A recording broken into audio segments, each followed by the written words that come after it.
Le réveil matinal le plus hot de la capitale sur la radio. La plus hot de la capitale.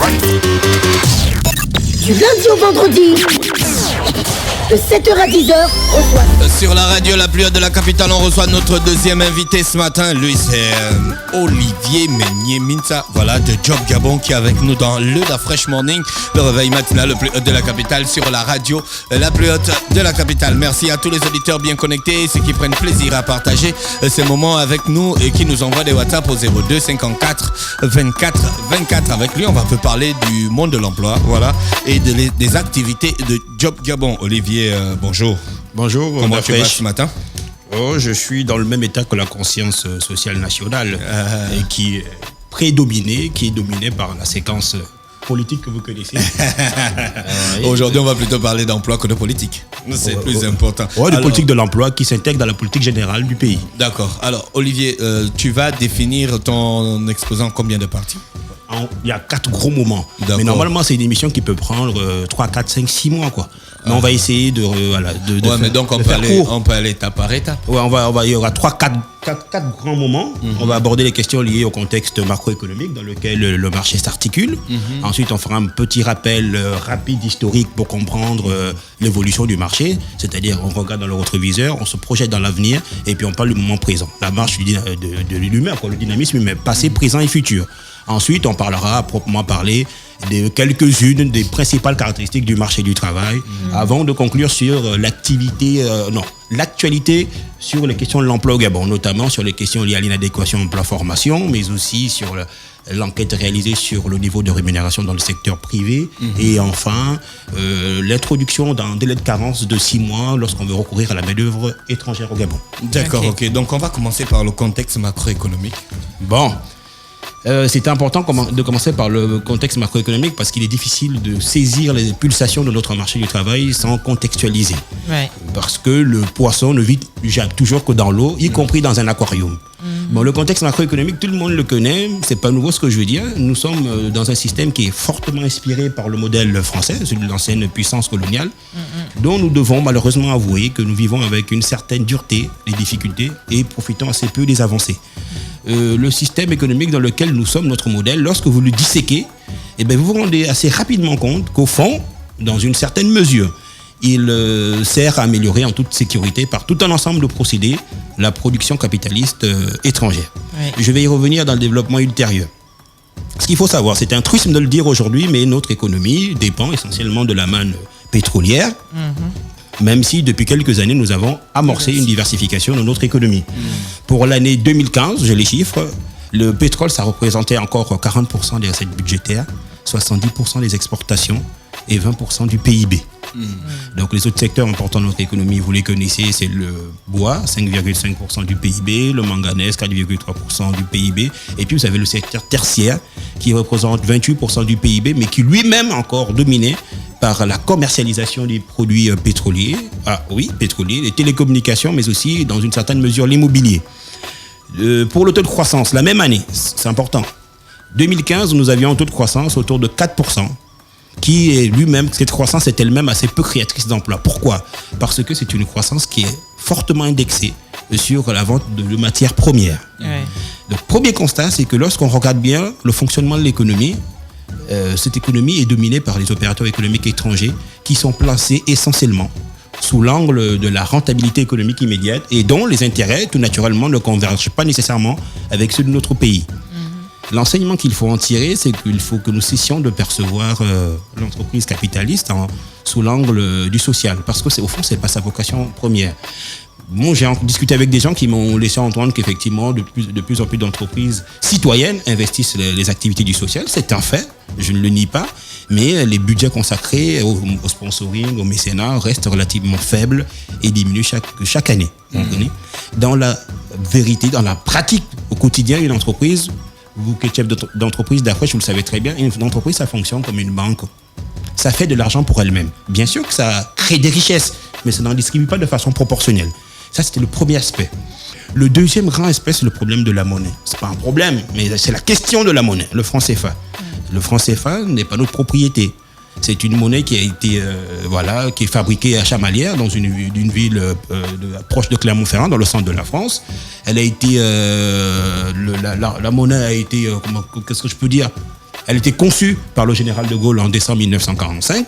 Donc au début, le franc CFA signifiait quand même le franc des colonies françaises d'Afrique, avant de devenir franc de la coopération financière en Afrique. Ce qui est gênant dedans, dans le mécanisme de la mise en œuvre du franc CFA, c'est que ces mécanismes obéissent aux mêmes dont l'Allemagne nazie a usé au moment de l'occupation de la France pour empêcher justement la France de se développer. Je passe rapidement, c'est redondant, mais il faut absolument que nous le disions. Il y a 4 grands principes qui régissent la zone CFA. Vous avez donc le principe de convertibilité. Le franc CFA est convertible en euros. Un euro, ça fait combien d'ailleurs? 6,55,957 francs CFA, c'est ça? Vous avez le principe de la fixité des parités. Le franc CFA, par rapport à la fluctuation, l'euro ne bouge pas tellement, on ne bouge pas d'ailleurs. Ensuite, vous avez le principe de la transférabilité des capitaux. Ça veut dire quoi?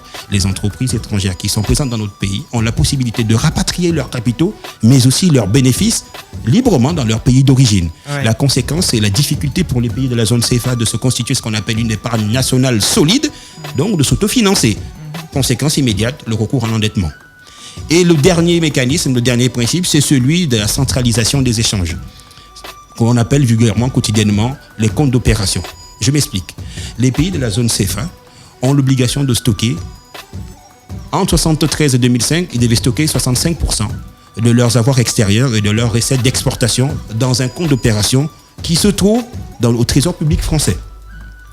Après moult discussions, négociations très âpres, à partir de 2005, nous avons l'obligation de déposer 50% de nos avoirs extérieurs, de nos recettes d'exportation dans le trésor, dans le compte dit d'opération.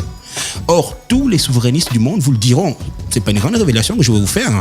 En fait, battre monnaie, ça relève de la souveraineté nationale, avec un très fort impact sur l'ensemble des politiques économiques qui sont menées et qui ont elles-mêmes des conséquences, ces politiques économiques, sur les caractéristiques des filles et des fils d'un pays dont le marché du travail fait partie et qui va être l'objet de notre discussion ce matin. Donc ça, c'était le contexte macroéconomique. Exactement. Maintenant, la deuxième étape, c'est essayer de faire un petit rappel historique. Oui, parce que pour parler des caractéristiques même du marché du travail, je pense qu'il faut faire un petit rappel. Il faut déjà savoir où on vient pour connaître pourquoi on en est là. Donc, voilà, exactement, c'est ce que je disais d'entrée, c'est ça la marche et l'humanité, le dynamisme humain, c'est passé, présent, futur. En fait, si on ne connaît pas son histoire, on ne peut pas parler de futur. Il faut connaître son passé, vivre le moment présent et puis se projeter vers l'avenir. Donc, ce qu'il faut savoir, c'est que dans ce pays, dans les années 70, même jusqu'au début des années 80, lorsque vous étiez titulaire d'un baccalauréat, vous pouviez intégrer les grandes écoles publiques qui préparent aux grandes carrières administratives. Ils préparent l'élite sur les métiers de management, administratif, juridique, financier, etc. Vous comprenez? Les entreprises publiques ou privées éprouvaient de très grandes difficultés à recruter les nationaux. Pourquoi? Parce que les potentiels demandeurs d'emploi qui étaient quasiment arrachés sur les bancs de l'école, privilégiés, étaient plus séduits, attirés par la fonction publique et la garantie de l'emploi que ce secteur représente encore même aujourd'hui dans l'imaginaire collectif. Première indication. Deuxième indication, jusqu'en 1986, nous étions dans une situation de plein emploi au Gabon. Donc c'est la période dite de conjoncture économique de 1986 qui elle-même a été consécutive du choc pétrolier des années 70 qui va d'une certaine manière troubler l'architecture de notre marché du travail de façon quasi irréversible. Je dis bien quasi irréversible pour atteindre des proportions aujourd'hui qui sont vertigineuses et si on n'y prend pas garde, qui vont se sosifier dans le temps et dans l'espace. Et quand vous regardez tout ça, effectivement, vous vous rendez compte, dans les années 80, effectivement, on va amorcer une ère nouvelle qui va être caractérisée par tout ce dont on a entendu parler. Hilarion a chanté. On a eu donc les privatisations, les licenciements parfois prétendument abusifs, des fois abusifs, licenciements économiques, parfois prétendument économiques, mais des fois abusifs. On a dit ça, privatisation, licenciement économique, le recours au contrat temporaire, donc le recours au CDD et aux intérims, donc la précarisation du marché. Et puis un chômage qui va être sans cesse croissant. Au début, ça va concerner les non-diplômés, et puis progressivement, les diplômés, les expérimentés, mais aussi toutes les catégories de personnes. Ça, c'est la première chose. Et puis dans la première moitié des années 90, là, on est dans le basculement total. Commence à prospérer dans ce pays l'idée que pour trouver du travail, ça relève de la croix et la bernière, que c'est kinda comme disent les jeunes, que tout dépend de ta naissance. Bien sûr, tout dépend de ta naissance, qu'il faut bénéficier d'un réseau relationnel très étoffé, c'est ça qu'il faut justifier d'une première expérience professionnelle, etc., etc. Vous comprenez? On va commencer à employer des mots nouveaux pour nous à l'époque. On va parler de CV, donc curriculum vitae, d'LM, de lettre de motivation. On parle d'entretien physique d'évaluation de candidats. On parle de tests psychotechniques, graphologiques, etc. Ce qu'on constate, c'est que globalement, le marché du travail, mais aussi les critères de recrutement des candidats à l'emploi vont faire progressivement leur mue en même temps que la courbe du chômage ne va cesser d'augmenter. Donc, ce qui s'est passé, c'est que les pouvoirs publics, indépendamment d'une réflexion qui nous aurait conduit dès le début des années 80 à l'élaboration d'une politique de l'emploi, les pouvoirs publics avaient effectivement, on procède par dose homéopathique, c'est-à-dire qu'elle s'emploie progressivement au fil de l'eau à stopper l'hémorragie. Mais il faut bien le dire, nous sommes dans une situation d'anémie. Vous comprenez? Il nous faut dire les choses avec netteté pour pouvoir mesurer en toute lucidité la tâche que nous avons à accomplir. Donc le sujet est sérieux. Mais il semble d'ailleurs que les pouvoirs publics aient, au tout début, saisi les balbutiements et les frémissements de la situation, de la période que nous vivons. Pourquoi? Parce que dès février 1984, on a créé dans ce pays la Direction générale du travail, de l'emploi et de la main-d'œuvre, et qui est chargée de veiller, de s'occuper de toutes les questions relatives au projet de loi, mais aussi au règlement sur la question du travail au Gabon. Et puis au début des années 90, vous savez, 93 exactement, on a créé d'abord le FIR, ou inversement, ou l'ONE, le FIR, le Fonds d'insertion professionnelle, de réinsertion professionnelle, qui est destiné aux jeunes diplômés, mais aussi aux personnes licenciées économiques. Il y a à côté l'ONE, l'Office national de l'emploi, dont vous avez reçu le directeur il y a quelques jours. Oui. Donc l'Office national de l'emploi, dont l'une des missions principales, c'est d'assister les personnes à la recherche d'un emploi et d'une formation pour faciliter leur insertion professionnelle. Et puis plus récemment, en 2011, à l'initiative de jeunes que vous connaissez peut-être, certainement, on a créé ce qu'on appelle en anglais un job board, un site internet spécialisé dans le recrutement, qui s'appelle Job Gabon, et qui assure la mise en relation entre les demandeurs d'emploi et de stage et les entreprises qui recrutent. Et puis dans ce pays, depuis quelques semaines, c'est à la suite des états généraux qui se sont tenus en octobre 2013 au stade d'Angondjé. Suite à ces états généraux, un certain nombre de recommandations ont été faites, et nous avons les partenaires sociaux et les pouvoirs publics qui discutent sur la modification de l'architecture juridique en matière de travail au Gabon, notamment le Code du travail, dont un certain nombre d'articles, même, ils sont très nombreux, datent de plus de 40 ans et ne correspondent pas à notre environnement socio-culturel. La question que tu avais posée au responsable de l'ONU. Voilà. Donc voilà globalement l'évolution historique. Maintenant, à ce moment-là, quelles sont les principales caractéristiques en fait du marché du travail? Les principales caractéristiques du marché du travail gabonais ou du marché du travail en général? Non, gabonais. D'accord, ça va de soi. Donc les caractéristiques, c'est une absence d'abord criade de statistiques. Pas mal. Ça va. Nous avons qu'on constate une absence de données chiffrées, de statistiques, qui seraient régulièrement réactualisées, qui nous permettraient de lire, de comprendre, d'interpréter les articulations, mais surtout les mutations de notre marché du travail, d'en anticiper les répercussions et puis d'une certaine mesure, de procéder aux éventuels ajustements. Il y a sur le marché aujourd'hui 2 enquêtes qui font référence. Vous avez l'ENEC, l'enquête nationale sur l'emploi et le chômage, qui date de 2010 et qui a été réalisée par la Direction générale du travail. Ensuite, vous avez l'EGEP, l'évaluation gabonaise sur l'emploi et la pauvreté, qui a été réalisée, tenez-vous bien, en 2005 par la DGS, la Direction générale de la statistique.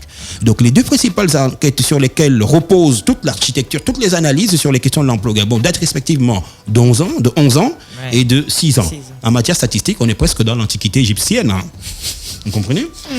Donc, quelques chiffres quand même. Le taux de chômage au Gabon, c'est 20,4% de la population active.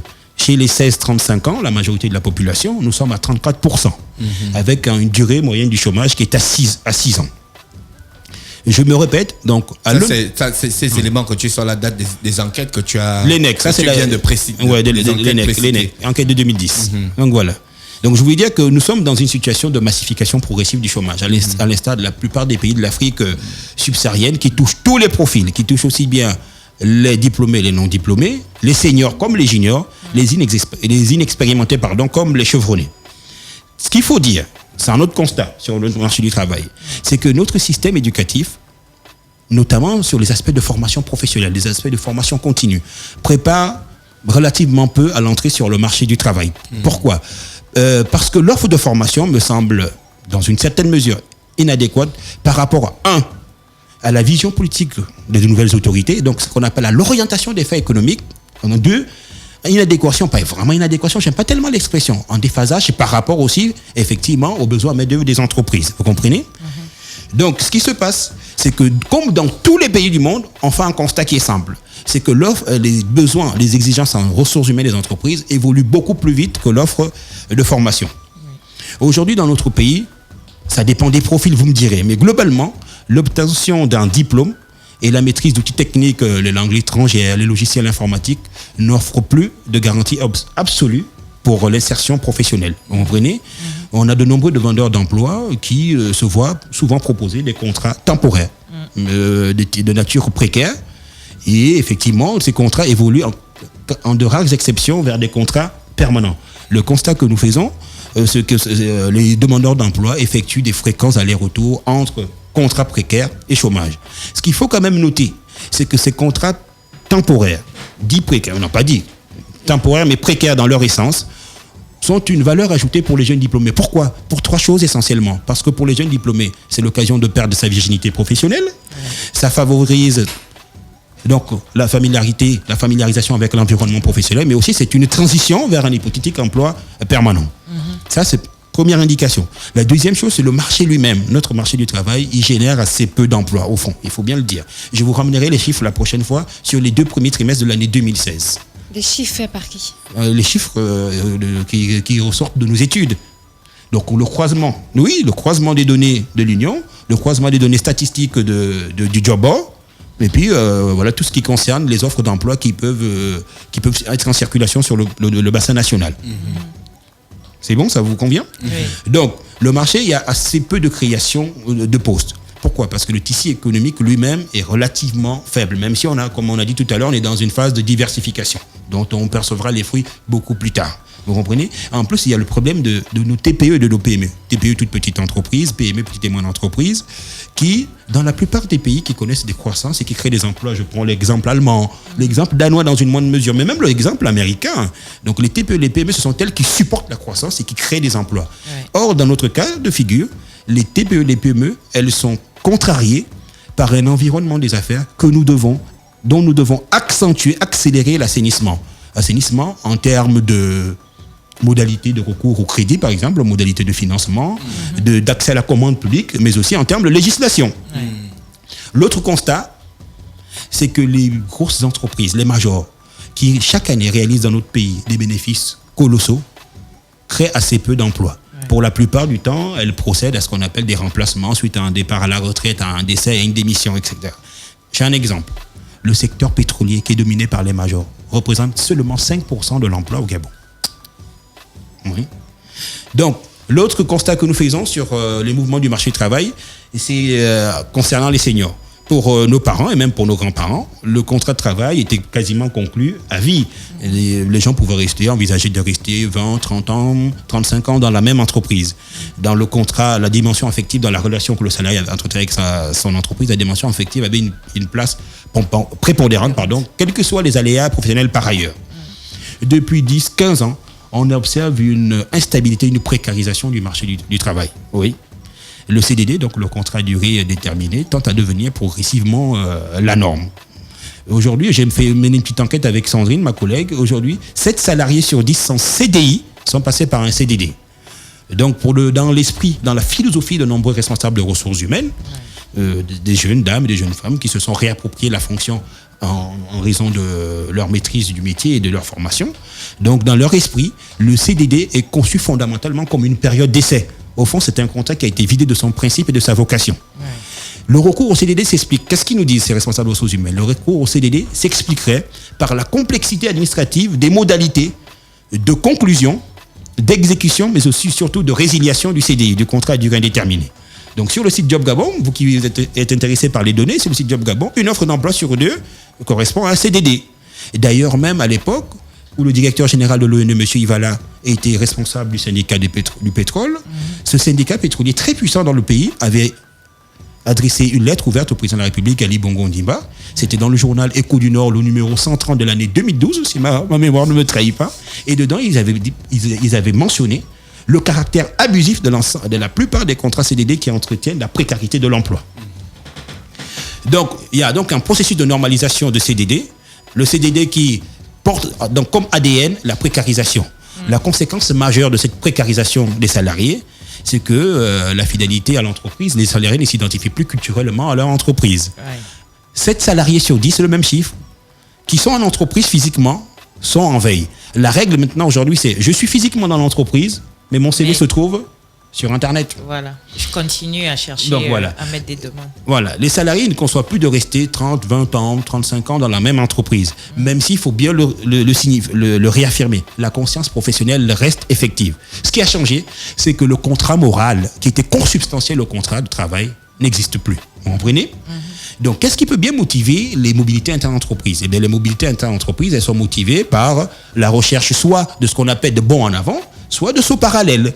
À une seule condition, c'est de s'assurer de nouveaux avantages en nature et de nouveaux challenges. Vous comprenez ? Toutefois, il faut nuancer cette position. Depuis 2-3 ans, il y a un petit frémissement. Pourquoi ? Parce qu'en période de conjoncture difficile, les salariés s'adaptent. Ils deviennent comme le caméléon qui, après avoir pris la température, prend la coloration de l'environnement dans lequel il se trouve. C'est sûr. Vous comprenez ? Donc, est-ce qu'on peut continuer à développer sur les principaux Donc, principaux bassins de l'emploi au Gabon. Vous les connaissez ?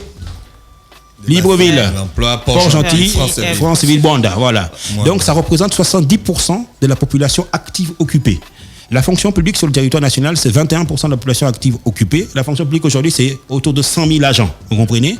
Le salaire moyen, ça va intéresser beaucoup de gens. Salaire moyen dans la fonction publique, 308 000. Dans le secteur privé, 250 000.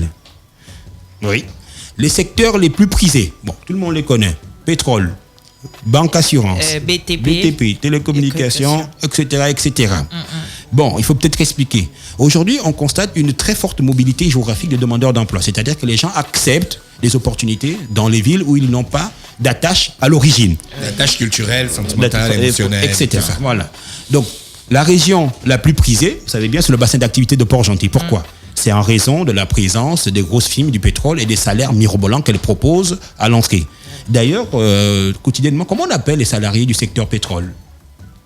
Les pétroliers. Voilà. Oui. Il y a une croyance forte à la force de frappe de leur pouvoir d'achat. C'est comme ça qu'ils sont appelés les pétroliers. Après, l'autre secteur, c'est la ville de Mwanda, et qui est aussi très attractive en raison de la... Oui, le manganèse, voilà. C'est la longévité, la visibilité et puis l'apparente bonne santé financière de la principale entreprise à y extraire des minerais qui attire beaucoup les demandeurs d'emploi. À côté, vous avez un autre secteur, quand même, on va passer vite, c'est la banque. Donc la banque, c'est un secteur qui est très attractif parce que le mythe du banquier plein aux as plaît à tout le monde. Ça séduit aussi bien les jeunes demandeurs d'emploi, les primo-demandeurs d'emploi, que les profils expérimentés.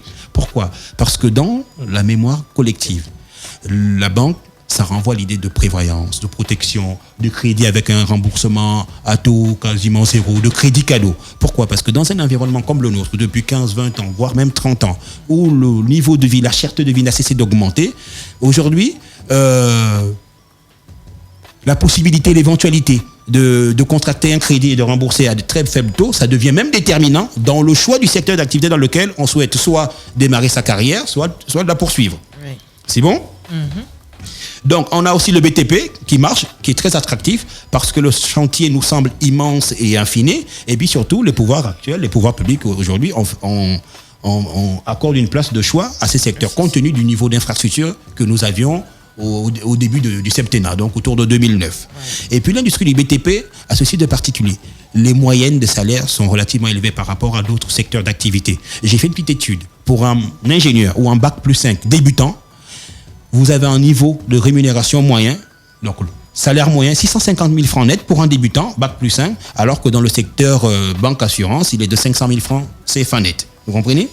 Donc les autres secteurs à offrir un fort volant d'emploi, on les connaît aujourd'hui. C'est tout ce qui a trait aux activités de marketing, c'est ça, du conseil, des nouvelles technologies de l'information et de la communication, notamment sur les fonctions support. Qu'est-ce que j'entends par fonctions support ? Ressources humaines, comptabilité, fiscalité, juridique, etc., etc.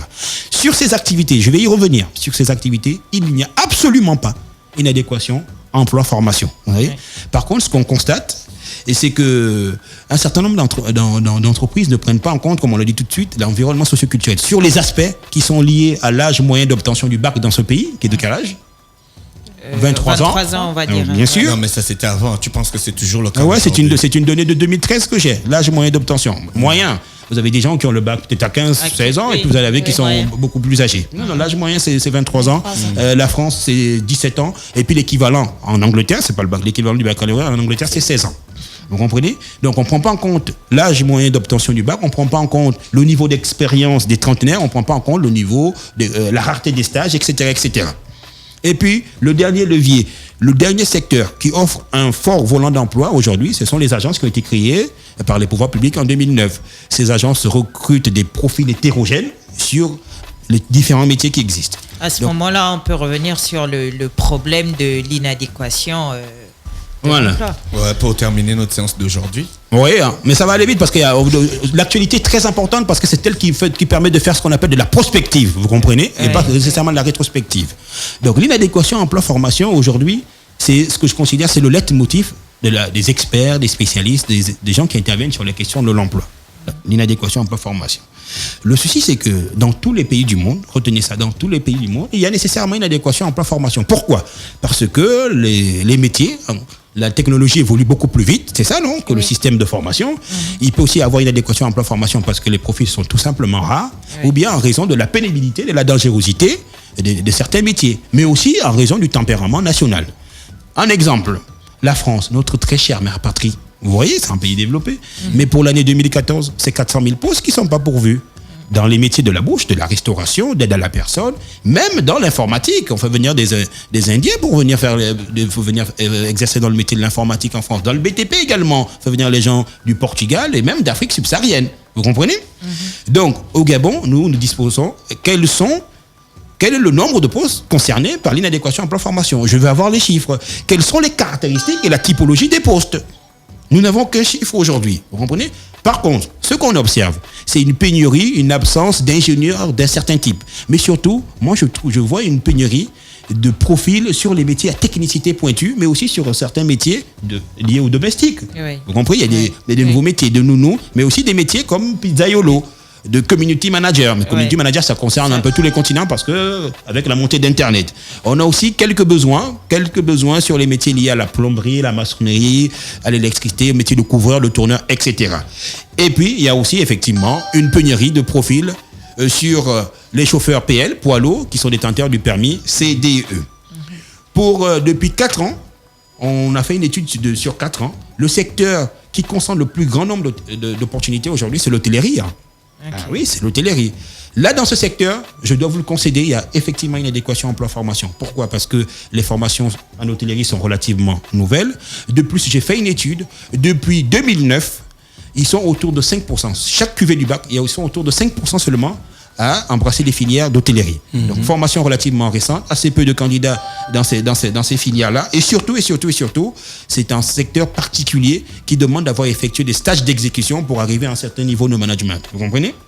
Donc, globalement, maintenant, sur les fonctions support, quel que soit le secteur d'activité considéré, il faut que ça soit bien clair. Sur les fonctions support, ressources humaines, comptabilité, juridique, il n'y a absolument pas inadéquation emploi-formation. Je mets au défi les spécialistes de me montrer l'inadéquation emploi-formation sur les métiers de ressources humaines, de comptabilité, de finance ici au Gabon. Ce qui se passe, c'est que les entreprises recherchent trop souvent le mouton à 5 pattes. C'est un mouton à 5 pattes qui a existé. Il a existé au Kazakhstan. Mais il a été exécuté par l'éleveur qu'il avait découvert. Bien sûr. Bon, Olivier, on est déjà à 30 minutes. Voilà, on va faire une deuxième partie jeudi si tu es disponible. On a encore le docteur Fissama qui sera avec nous ce matin. Il est déjà à 9h16. Merci déjà et on remercie aussi le site jobgabon.com de t'avoir mis à notre disposition. J'espère que les deux autres parties, il y a beaucoup de choses intéressantes dedans. Je pense qu'on va prendre partie par partie et développer ça au cours d'une émission. D'accord. Vous êtes sur les 104.5 Urban FM, la station urbaine. Voici la publicité. Urban FM 104.5. Urban FM, toujours dans le barrio, proche des éléments. On fait passer les chariots à chaque événement. Général en costard. Urban FM, c'est cool, c'est fun. En fait, jamais une radio n'avait été aussi musicale. Et si on refaisait le hip-hop?